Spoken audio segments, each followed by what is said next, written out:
Ok, mais il y a certaines femmes qui disent que non, voilà, je ne peux pas faire ça parce que c'est contre la coutume, euh, donc le pratique coutumière. Je sais pas. Est-ce que tu trouves pas que c'est quelque part une façon de conserver le pratique coutumière et le règle normalement, le règle coutumière? Bon, d'une part, hein, c'est vrai, mais je ne vois pas l'intérêt de conserver cela. Ah bon? On est dans un monde où on évolue. Ouais. Oui, on peut conserver les règles coutumières qui sont importantes. Oui. On peut conserver des règles qui sont importantes, mais quand ces règles-là sont en train de te bloquer dans ton évolution personnelle, bon, je ne crois pas que ce soit vraiment important de les conserver. Si je peux le dire, il y a, il y a plusieurs femmes qui sont bloquées par leur famille, disant que si tu te lances dans le monde spirituel, c'est un monde de voyous, tu vois. Il y a plusieurs personnes qui se font des tatous, il y a plusieurs personnes qui se font De dreads. ouais, des dreads, il y a plusieurs personnes qui fument, il y a plusieurs personnes qui prennent de l'alcool. Au moment où ça, ce sont des jugements basés sur l'aspect extérieur, ce n'est pas vraiment basé sur le fond. De la personne. Oui, oui, de personnes qui sont dans le monde culturel. Et ça fait à ce qu'il y ait plus de jugements négatifs dans le monde culturel que des jugements positifs. Et surtout quand quelqu'un n'a pas encore atteint...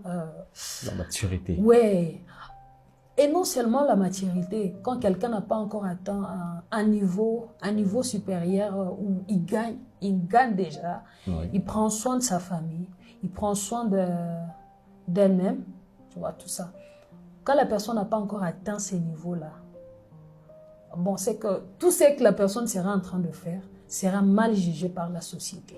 Mais pardon, Gloria, vous êtes une fille, vous êtes chi, je pense. Oui, je suis chi. Et que dit papa quand tu arrives à la maison avec des gares, avec des dreads, je sais pas, bon, que souvent il porte même pocket down.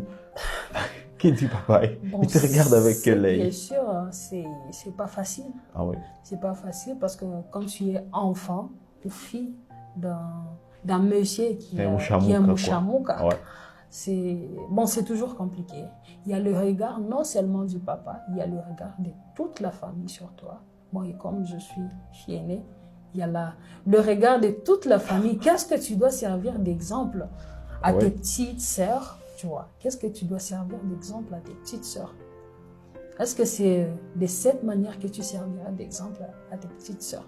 Quand tu amènes des gens à la maison, ou quand tu vas bosser, tu rentres tard, tu vois.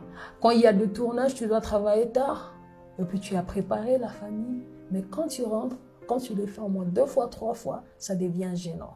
Pourtant, quelque part, les cinémas, ça demande du sacrifice. Oui, oui. Oui. Alors, Ça demande comment toi, sacrifice. tu arrives à gérer les heures de travail et l'heure à laquelle tu dois rentrer à la maison?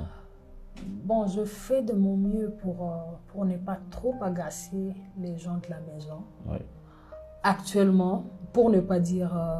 je suis pas trop rebelle. Actuellement, je suis pas trop rebelle. Tu fuis rebelle.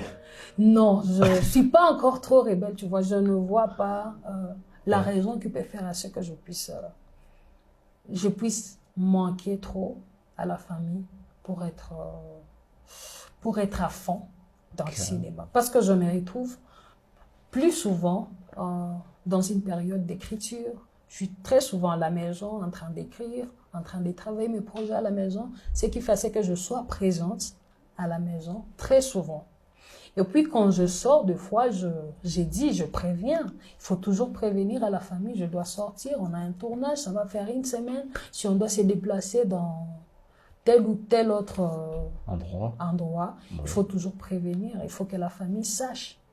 Il faut toujours avoir des responsables dans un groupe ou dans votre équipe qui pourra soit plaider pour toi ou dans ces sens-là.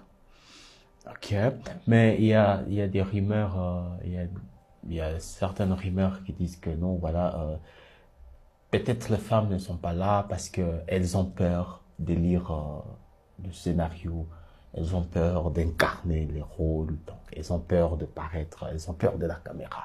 Alors, on ne sait pas. Est-ce que c'est vrai? Non, c'est faux. Je ne crois pas. Non, est-ce que tu peux nous donner Je ne crois pas exemple? que... Oui, je vais m'expliquer, bien sûr. Oui. Il y a plusieurs femmes qui se font le courage d'abord de mettre leur téléphone devant elles, danser, Oui. créer des contenus TikTok, mettre sur TikTok, mettre sur Instagram. Oui. Et puis quand il s'agit de mettre son talent à la portée de tous, Oui. je ne crois pas que ça soit difficile. Parce que moi, je sais qu'il y a plusieurs femmes qui sont à fond dans leur domaine de cinéma. Plusieurs comédiennes qui jouent très bien, elles incarnent très bien leur rôle. Particulièrement ici à Bukavu, on a plusieurs actrices qui font la fierté de la ville, quand même. On peut dire Foura Pascaline, femme noire, elle a déjà participé dans plusieurs films, oui. Plusieurs réalisations d'ici et d'ailleurs. Elle a toujours été sélectionnée quand il y a un appel des comédiens qui doivent participer dans des films. Elle incarne toujours son rôle. Elle a toujours été sélectionnée. À part elle, il y a Joyce Magajou. À part elle aussi, il y a Amida, si on peut dire Amida. Il y a Amida, elle est actuellement en Côte d'Ivoire. Elle a incarné un rôle vraiment principal dans son film, dans son premier film qu'elle a réalisé elle-même ici à Bukavu. Oui. À part ça, elle réalise d'autres films ailleurs. Elle a participé aussi dans de réalisations de séries Canal+.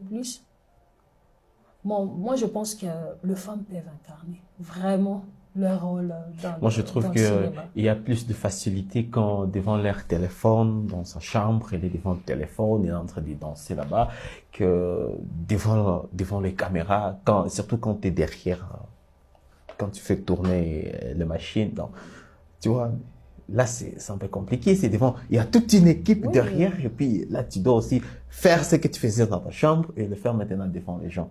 Mais c'est pas facile. Oui, c'est pas facile, mais quand il y a des formations d'abord sur l'incarnation de rôle dans des films, on demande toujours aux acteurs de croire qu'ils sont seuls là-bas, ne pas avoir peur. Il faut être seul, il faut faire comme si tu es seul là-bas. Il ne faut pas regarder les gens, il ne faut pas regarder les yeux des gens. C'est comme si tu faisais une exposition ou un exposé à la fac. Tu dois présenter ça devant tout le monde. Tu as fait la répétition seul. Ah oui? Tu as fait la répétition seul, mais tu dois présenter ça maintenant devant tout le monde pour que tu aies des points. Là, tu seras obligé de stresser. C'est comme si tu présentais ton mémoire de fin d'études devant les gens. Tu sais qu'il y a des stress. Le tout début, il y a des stress, mais plus tard, tu t'habitues. Plus tard, tu deviens encore plus forte. Mais est-ce que à Bukavu, il y a des formations en actorat où on apprend aux femmes et aux hommes comment incarner les rôles, comment se comporter sur scène, où tout le monde se débrouille de sa façon. Oui, je pense qu'à Bukavu, il y en a. D'ailleurs, Trois Tamis, je pense qu'ils organisent des sessions. Ils appellent des formateurs venant d'ailleurs pour venir former des acteurs ici. Récemment, je pense qu'il y avait un formateur ivoirien qui est venu ici pour former les acteurs. Donc, je pense que c'est possible. Il y a aussi l'IF, je pense que l'Institut français aussi le fait. D'autres organisations culturelles aussi, je pense qu'ils doivent le faire davantage.